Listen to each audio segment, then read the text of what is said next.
Welcome to Roaming with Restless Women, real talk with wise, dynamic women leaders. I'm your host, Julie Noonan, CEO and founder of Intuitive Wisdom Coaching, and I'm living my dream life. I live and work in my RV, coaching senior women leaders as they navigate corporate politics, family drama, and personal goals to live their own dream lives. These women are restless. They are never done seeking new opportunities, learning, and creating value in the world. If you'd like to apply to be on the show, stick around to the end and I'll let you know how. Let's go. Welcome back to Roaming with Restless Women. I am so excited for this guest this week, you guys. I'm telling you, you are just going to be blown away by this woman and her accomplishments. I'm just thrilled to have found her, and I'm thrilled she decided that she could spare some time for us because she has a lot of wisdom to share. Her name is Sharon Betty Pressler. Betty is her call sign, and we'll explain that in just a minute. I found Sharon when I read a great piece on LinkedIn, and she talked about meritocracy and how false that notion really is, especially as it applies to the military, at least in her experience, for sure. It moved me so much that I reached out to see if she'd be willing to share that story and others. And let me tell you a little bit about her from her bio. Sharon was handpicked as one member of the initial cadre of women fighter pilots in the United States Air Force. She's a fighter pilot. Ah, I can't believe it. She was the first woman to fly the F-16, a single-seat, single-engine fighter, and the first woman to fly combat missions and instruct in the F-16. Now, okay, if that hasn't blown you away. She has 1,300 hours in the F-16, including over 50 combat hours in Iraq, and one ejection due to electrical failure. That makes me scared just thinking about it. In her 20 years of service in the U.S. Air Force, she was also a navigator and piloted a Learjet. She also spent time in the North American Aerospace Defense Command, writing our Homeland Defense plans after the terrorist attacks on 9/11, plans that are still in use today. After retiring from the Air Force in 2006, Sharon went to work for Southwest Airlines, where she flew over 9,000 hours in a Boeing 737. And she retired as a captain from Southwest Airlines in 2020. Sharon is a professional speaker, focusing on inclusion, motivating people to follow their dreams and determine how they can live their best lives. She's also a transition coach, an adjunct professor at Grand Canyon University, and volunteers with foster youth. So a very, very busy woman. Welcome, Sharon, and thank you so much for your service. Well, thank you, Julian. Thank you for having me today. Oh, I'm just so excited. You just can't even believe. Okay, so tell me, first of all, what prompted you to write about meritocracy in the So, hearing? yeah, I will say that as a veteran, I'm always following what goes on in the military, and I was not super excited about Secretary Hegseth becoming the Secretary of Defense, just because of his limited experience with the military and policy and national level decisions. Um, but I was gonna let that go, and then there was the aircraft crash where the helicopter ran into the Endeavour airplane in DC, which was Yes. tragic. But when I heard President Trump at the press conference blame it on DEI, that was the trigger for me. I just couldn't be quiet anymore. So Yeah. since then, I've been quite vocal about what I think about DEI, about meritocracy, about lots of changes that are happening in the Department of Defense. So give us a flavor of what that article, what points that you made that would be really resonate, particularly with women veterans. Yes. So, I mean, I don't think we have a true meritocracy anywhere in the world, and the military is no different. It's structured as a meritocracy, but it doesn't really end up that way. Um, and there's lots of reasons for that, but part of it is because we're people. right? And we have biases and we have things that are important to us that maybe aren't important to others. And promotions and job opportunities are based on performance, but also what people write about your performance, which is where the uh, unconscious bias can sometimes come in, right? So as a Hmm. fighter pilot, I dealt with lots of people who didn't think women should be fighter pilots. Luckily, it's pretty much a performance-based industry. So once I proved I could fly the jet, people were more receptive. Um, but still, there's opportunities that are limited. There's good and bad that comes with being.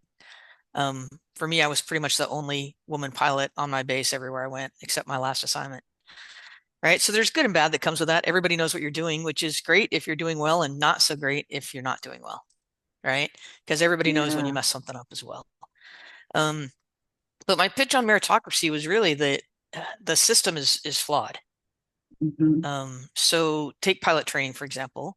The way we select people for pilot training, one of the things that's important is if they have their civilian pilot's license, or if I think they can get up to 10 extra points in the whole merit-based system for having flight hours, right? Well, half this country can't afford to go fly a private airplane, No. right? It's very expensive. $150 an hour or so. To get your private license takes about 50 hours. So do the math, it's an expensive thing. So that's one way that our meritocracy sets up greater chance of success for people with money, Yes. right? That's just one example. Yeah. Um, and then if you look at the physical requirements, the minimum height to be a pilot in the Air Force is 5'4". That is the average height of women in the US. Correct. So half of the women are not eligible to be pilots in the Air Force. Um, Other ways that it comes about is, especially as you get higher in rank, when you go to look at things like being a squadron commander or being a group commander, um, that's, although there's not a lot of politics in the military, I'll say those are kind of political positions because Mm. there's lots of people that are qualified for the one job that everybody wants. And Uh, there's no real way, I don't think, to say, well, just choose the best qualified. Well, it's not that simple, right? Because part of your qualification is how are you going to work with your other squadron commanders? How are you going to work with the people that you work for, the operations group commander or the wing commander? It's not just about your performance in that job. And this will be the first time you've really had a large command like that. So there's no performance track record to base selection on. So it does come down right. sometimes to who you know and who you've worked with before, because then you Hmm. have a personal link, a personal example of how their work ethic is and what they do, as opposed to just reading about them on a piece of paper. So that's Yeah. another place that meritocracy kind of falls apart. Wow. And so, why did you decide to become a fighter pilot to begin with? Well, I actually decided to become a pilot when I was a little girl and I went on my Okay. first airplane ride. Oh. My mom was born in England and my dad is in the Air Force and he was going to Thailand during the Vietnam War. So we flew back to my mom's native country of England. And on that flight, I was just amazed by everything. Flying through clouds, they look like they're solid, but they're not. And then it was an overnight flight, and they took us up to the cockpit, the stewardesses did. Um, and when they opened that cockpit door, I was looking out over the Atlantic Ocean at like a billion stars. And it was just amazingly beautiful. And I was so Oh. excited. I went running back to my seat. Mommy, mommy, mommy, I want to be a stewardess. And she laughed. And luckily for me, my mom was decades ahead of where a lot of women were because this was probably 1969. Um, Uh-huh. and she looked at me and she asked me why. And I told her about the beautiful sky. And she said, well, honey, maybe you should be a pilot. And I'm like, what's a pilot? Because we've been talking with the stewardesses the whole time, right? I'm 4 years old. What do I know? And she said, they're the ones sitting up front staring at that beautiful sky. I'm like, yes. What So a that's what I wanted to beautiful do from really that time story. on. Yeah. Oh my Yeah. goodness. 4 years old. Hmm. Wow. And so, um, did you consider the challenges or the obstacles when you decided to go into the Air Force? Um, Um, yes, but once again, I wanted to fly. Flying is very mhm. expensive. Our family didn't have any money. Yeah. So I got an ROTC scholarship to pay for most of my college, and I got commissioned in the Air Force. and I wanted to go be a pilot. And I didn't think about obstacles then. I just was trying to do what I wanted to do.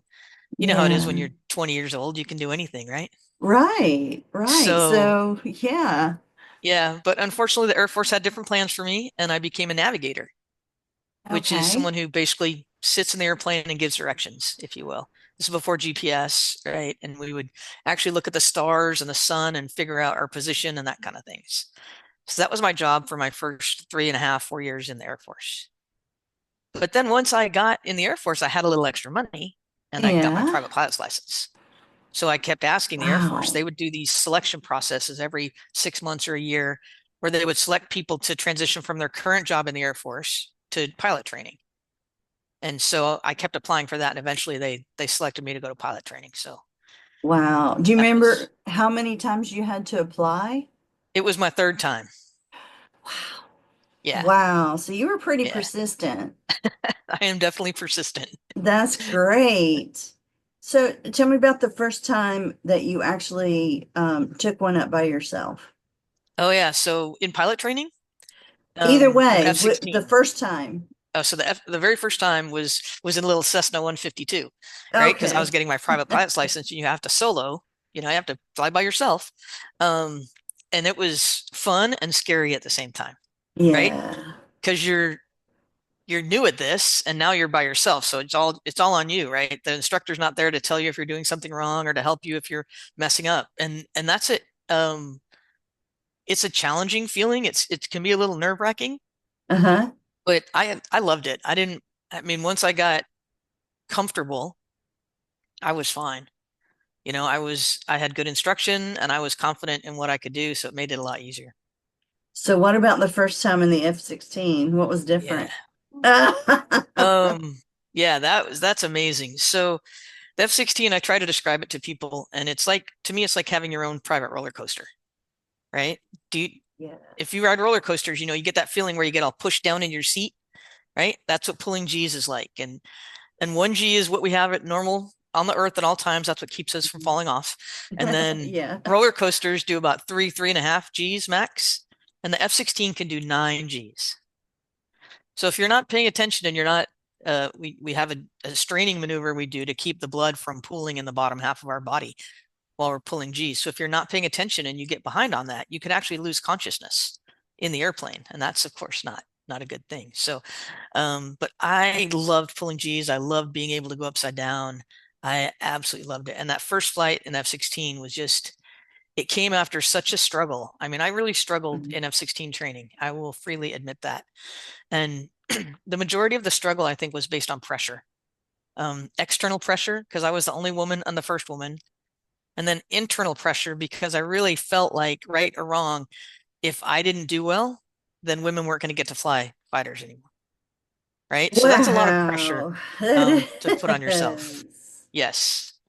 And there were things that were going on, like my squadron commander had to report to the four-star general in charge of training about my performance weekly. So there was some realism to the pressure.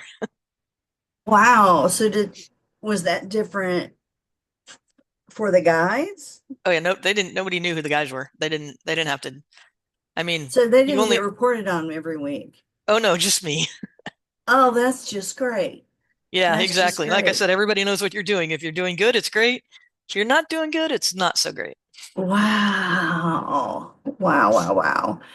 And so how did you wind up in Iraq? Like in combat? Because Yeah, I so after I remember that time and they were still fighting about whether women should be in combat roles, period. right. So the law changed in 92, Department of Defense policy, I think Air Force policy changed in 93. Uh-huh. And I got to my first combat assignment. So fighter squadrons are either training or they're combat ready, right? Mhm. And so I went to Spangdahlem Air Base in Germany and was in the 22nd Fighter Squadron. And we were responsible for, this was after the first Gulf War, and we were Mhm. enforcing the no-fly zones over Iraq. So we would take off from Incirlik Air Base in Turkey and we'd fly into Iraq, and we would just keep our eyes out for anybody flying, doing circles. And they would sometimes, we would have live missiles, live guns, And sometimes our airplanes would get lit up by, the lit up being targeted by the surface air missiles on the ground. Um, Wow. when I And was could you there, tell I that, mean, like, pardon me? when that happens, like in the movies or in Star Wars, you can tell that you've been lit Yeah, up. you have a warning system that tells you when you're being targeted, so Holy you react crap. accordingly. Yeah, yeah. I mean, honestly, people, there's a lot of women that I know that have, I'll say, much better, much more dramatic combat stories than mine. Um, all right, when I was there, it was relatively boring, which is, both good and bad depending on what you want. So, but Right. it's combat time. You're flying over a foreign country and they have missiles pointed at you. So, This episode is sponsored by me. So, as a special gift to you, our listeners, I offer a free one-on-one 15-minute breakthrough session. Bring a problem and experience how coaching works to see if it could be of value to you. Sign up for an available time on my website, intuitivewisdomcoach.com. How many people are in a squadron? there's generally about 25 to 30 pilots in a squadron. Okay. And when you head out, do y'all all head out at the same time, No. or you like there's little teams? Yeah, we would generally fly the smallest, combat unit in the F-16 would be a four ship. So you have four airplanes flying together and they'll have a particular mission, whether it's, targeting something on the ground, patrolling something in the air, those kind of things. And then when Okay. we would do what's called large force exercises, or, it's really a large, like when we were in Iraq, there's this large air tasking order that includes tankers and, refueling airplanes and radar, air warning airplanes and other fighters and all sorts of things, right? And Wow. everybody has their place in this large force that's going to fly into Iraq. So it's the choreography, I'm sure, is amazing Oh to yeah, have all of it's that stuff put together. And you have to yes, know, it's like being on a football team, I guess. You have to know what position are you playing and when do you move. yes, exactly. Wow, Yep, that's yeah. amazing. Tell me about when you had to eject. Oh yeah. So the F-16 was having a streak of engine problems when I was out. I went back to Luke Air Force Base out in Arizona as an instructor pilot. So I was teaching brand new graduates from pilot training how to fly the F-16, which I absolutely loved. It was one of my best assignments. Um, Oh, but in this particular instance, I had an electrical problem. And without going into too much detail, essentially, unbeknownst to me, because it had never happened in the F-16 before, the electrical problem I had made my brakes and my hook and my radios not work. So I came back, I knew my radios didn't work, and I landed at Luke Air Force Base. And the way you land the F-16, you hold the nose off the runway, and you aero brake until about 100 knots or so, and then you slowly lower the nose, and then you hit your yeah. brakes and you start slowing down. Well, I hit my brakes and my feet went straight to the floor and nothing happened. Holy So cow. this is something we train for. Is there's an emergency procedure for this it's called it's CAPS or boldface. Essentially, it's memorized, right? Because you don't have time to start looking through your checklist. Right. So I did all the things I was supposed to do. I went to channel two, stepped on the brakes, nothing happened. I turned the anti-skid off, stepped on the brakes, nothing happened. I put the hook down. My hook didn't come down because that's the same electrical part of my jet that wasn't working, where they put all the important stuff like radio, brakes, and hook. Um, so I basically was going off the end of the runway at about 70 knots, with no way to stop. And if you've ever seen an F-16, they're the coolest looking jet, Oh, yeah. sleek in the air, right? But on the ground, they're kind of wobbly. Their landing gear are really narrow and they kind of bounce around. Oh, Um, so what you're told in the F-16 when you start training is if you're going to depart the prepared surface, so like off the taxiway or something, at greater than taxi speed, which is only about 15 or 20 knots, then you need to eject because it's unstable and it can flip over, it can catch fire, all these oh. things, right? So you So don't sure enough, go back up and eject, do you? You no, have to eject right from the there, that ground. close to the ground? I was on the ground. I was going about 70 knots, and I was so at the end of the runway, they have what's called an overrun, which is about another 1,000 feet of asphalt. And then on this particular runway at Luke, there's some dirt, a little berm that uh, surrounds the inner perimeter fence. There's a concrete drainage ditch. There's an outer perimeter fence, and then there's Northern Avenue, which is a public road. Oh my God. Yeah. So I was approaching the end of the overrun at about 70 knots when I pulled the handles to eject, or the handle with both hands, just pull up. And it's I've never experienced temporal distortion before, but it just seemed like time slowed down, right? Yeah. I don't know how to describe it, but it's like somehow your brain slows everything down so that you can, and you just remember every single detail, Oh, right? yeah. So what the whole process from me landing to ejecting probably took less than 5 seconds, but it seemed like a long time. And then ejecting to when I started moving seemed like forever, right? I pulled the handle and it seemed like nothing was happening and nothing was happening. And then it Oh, finally, I could smell it's the rocket motor that is under our seat. It smells like fireworks, right? So it's cordite. I smelled that, and then I saw the black and gray smoke billowing up by my feet, and then I finally started moving. So I was relieved that my ejection seat was working when nothing else important seemed to. Um, but the other thing that happens when you eject is you're subjected to about 13 Gs. I told you I love yeah. G, but Yeah. 13 is too much for anybody. So momentarily the blood is not kept up in your brain enough so I was conscious, but I couldn't see. Oh So my gosh. I knew I was moving, but I didn't know, exactly what was going on.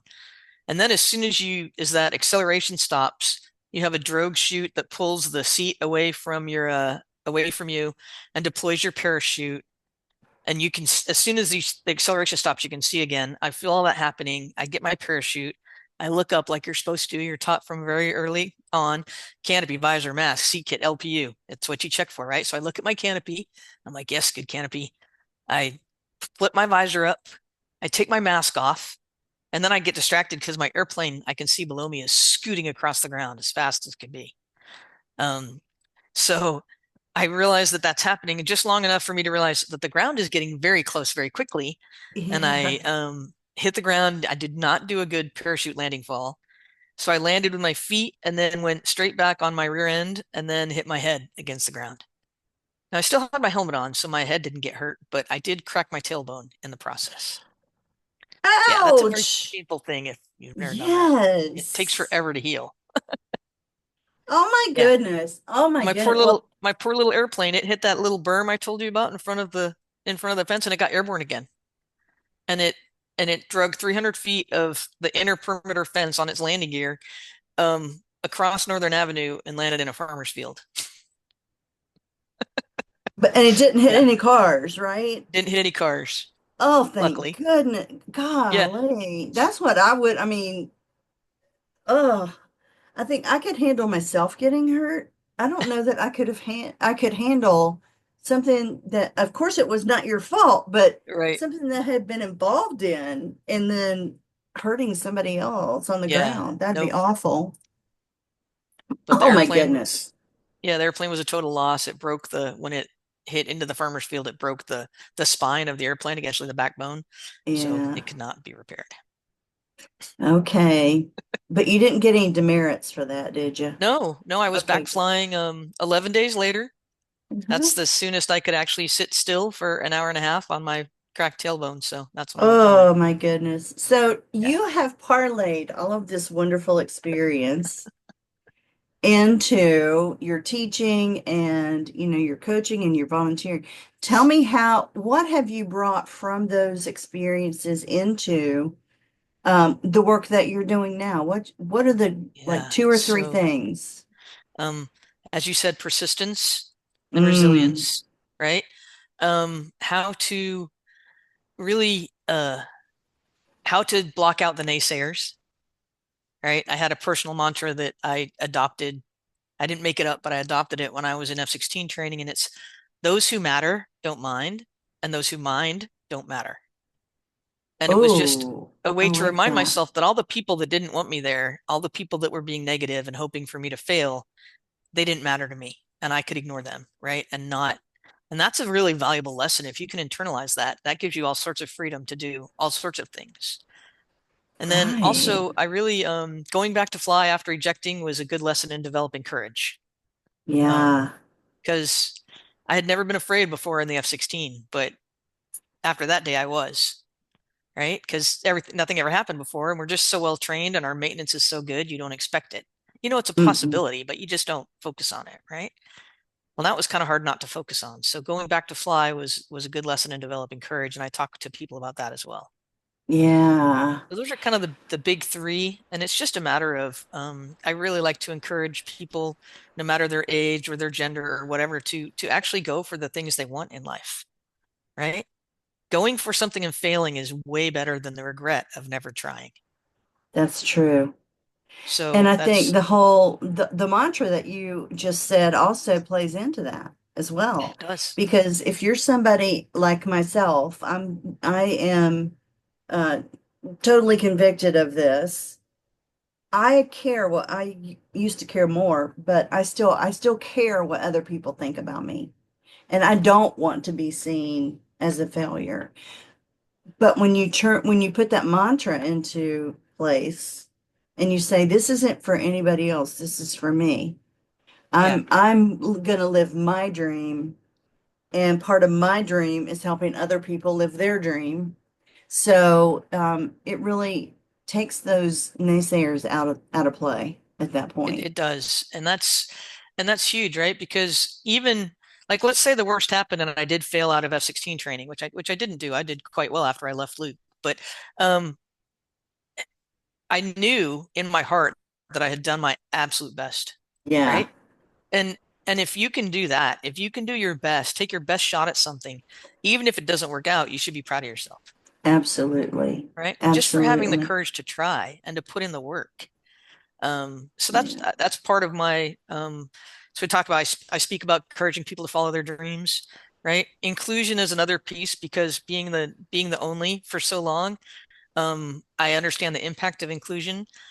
And when you feel like part of the team and part of the unit, you perform so much better than when you feel like you're Oh, an outsider, right? So inclusion in totally. corporations and in businesses and in the military, to me, is not, there's a lot of focus on DEI. I like to focus on the I, right? Yeah. Because if you can be inclusive, you're going to get the best out of people, Well, and right? the other And two tend to fall off, yeah, right? well, you'll build diversity naturally if you're inclusive, Naturally.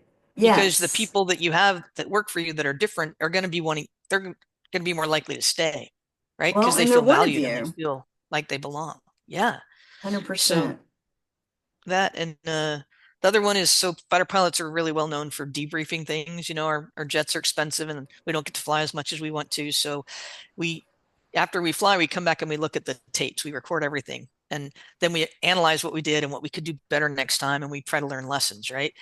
So when I say I encourage people to live their best life, one of the things I try to teach is how to debrief things, right? When you have some pivotal event in your life that either went well or it didn't go well, either way, if you take the time to just do a little analysis of that, you can figure out what worked, what didn't work, and what you can do better next time, right? And if we would spend a little more time doing that with just our personal lives, I know people do it in businesses, right? But if you do it with your personal life as well, you can make better choices and you can be happier.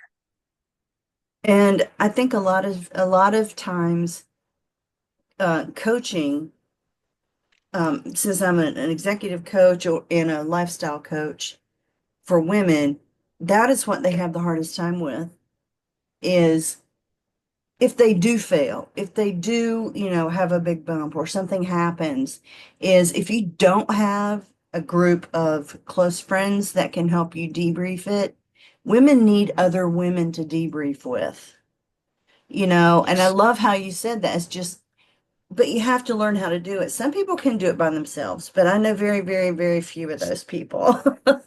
Yeah. I know that I'm lucky enough to have, groups, different groups of supportive people that I can debrief with and that allow me to be vulnerable and honest with myself as well as with them without judgment. Yes. And that matters so much. So, so Right. much. But if you don't take the time to do that, right, then you're more likely to repeat your mistakes. And 100%. none of us like to fail, right? None of us like to do poorly. So it's so much better if we can learn those lessons, right? And move forward and retain your confidence. Because if you fail at something, but then you truly understand why and you know what to do different next time, it doesn't impact your confidence as much, Oh, that right? is Because you beautiful. learned, Yes. Yes. Because, right? And you yes, so it's easier to go forward and keep striving, if you will. 100%. Well, I have three final questions that I'm going to ask you. But All right. before I do that, I want to ask you for one, if you have any questions of me or if you have any words of wisdom for our audience. Well, words of wisdom. I've kind of told you what I think about that already. I just Yeah. encourage you. I would say don't don't choose what you want to do based on others' expectations, right? So don't go out and try to be the first at something because you think it'll be cool, because it's not nearly as cool as you think, Yeah. especially if it's not something you love, right? Yeah. So so make conscious choices about your life and what you want to do with it, and then don't let people hold you back, and don't let Absolutely. yourself hold you back. And there will always be a negative Nelly in your life. Just let them go. Always. If you're doing something worthwhile, there's Hmm. always going to be someone who tells you you shouldn't be doing it. Oh, Always. 100%. If nobody's telling you that, then you're not doing anything. Exactly. Exactly. Okay, so here are my last three questions. If you will please close your eyes, and I'm going to say a couple of words. When I say those words, I'd like for you to then open your eyes and describe what you see in your mind. Wise woman. Did you say why or wise? Wise. Wise woman. Okay. I just see pictures of a lot of women that have influenced my life. My Oh, mom, my high school softball and volleyball coach, Ruth Bader Ginsburg. I love some of her quotes. Just women that have um, made a difference and impacted lives, right? And yeah. that's kind of what I'm doing. It's more of my focus now after I retired from Southwest Airlines. I'm very still connected with the women fighter pilot community and helping be an advocate for them. I'm working with, like you said, foster youth. I'm trying to help them, get some of the lessons that they don't get, growing up in a group home, right? As hard as the group homes try, some of them are great, but you still can't replace, you have four people rotating in, parenting, 10 kids. It's going to be Yeah, rough. exactly. Thank you for that. Where do you like to roam, Sharon? All sorts of places. I'm a huge Okay. traveler. Oh, good. I love Europe, probably because it's easier than like we went to Japan for 2 weeks, my husband and son and I absolutely loved it. But it's very tiring Oh, mentally yeah. because you can't even read the signs, right? Because their characters are different than our alphabet, so it just becomes everything is just that much harder, right? So I get the feeling of what it's like to be functionally illiterate. I think because you're just trying to Mm. match up symbols, on your where you're supposed to go and what the menu looks like. So that was so I like Europe. I love traveling around the United States. I'm hoping to get back to Canada soon. I made a lot of good Canadian friends when I worked at NORAD, and I'd like to go see them. Oh, cool. Okay, and what makes you restless in a good way? Well, if you ask my family, I retired from Southwest Airlines and instantly got myself three jobs. So Yeah. I guess I guess it's that I like to keep contributing. I like to there's just so many people in the world that need help, right? 100%. The 100%. Now that I have the time, right? Since I don't have a real job, um, I can do what I want to do, and that's really been helping people. So I love my coaching. I am working with a few young women who are getting ready to go to college or are in college and trying to figure out what they want to do.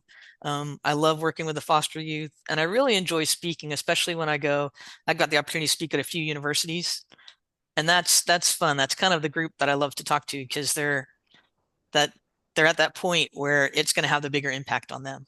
If they decide to have the courage to follow their dreams, that's going to matter at age 20 or 25, more than it is at 60 like me. Same here. Oh, well, thank you, thank you, thank you for coming on. You are just so inspiring and you have so much wisdom to share. And I really, really, really appreciate your sharing it with our audience. I think we're going to get a whole lot out of it. Thanks, Julie. I appreciate you having me. All right. Julie Noonan here. Thank you so much for listening to Roaming with Restless Women. If you're a successful senior woman leader who would like to be on this program, please visit podcast.intuitivewisdomcoach.com. If you enjoyed this interview, please share this episode on social media and make sure to subscribe so you don't miss any future episodes. Your thumbs ups and reviews go a long way.